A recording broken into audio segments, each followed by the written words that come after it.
Usap-usapan ngayon sa social media ang di umano'y madalas na pagmi-message ni Kim Chiu kay Paolo Abellino gamit ang kanyang cellphone. Ayon sa mga nakakapansin, tila hindi maiwasan ni Kim na silipin at hawakan ng kanyang telepono, bagay na ikinatuwa naman ng mga fans ng Kim Pao. Para sa ilan, indikasyon naman ito ng pagiging close ng dalawa, lalo na sa kabila ng pagiging low-key nila pagdating sa kanilang personal na buhay. May mga nagsasabi rin posibleng simpleng kumustahan lang ito o kaya'y pag-uusap tungkol sa trabaho. Ngunit hindi pa rin maiwasan ng fans na kiligin sa ideyang palaging magkausap ang dalawa.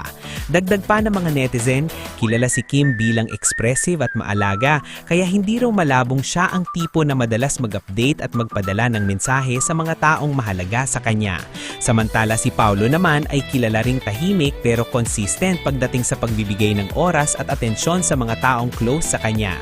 Hanggang ngayon ay wala pang kumpirmasyon mula kina Kim at Paolo tungkol sa tunay na estado ng kanilang relasyon.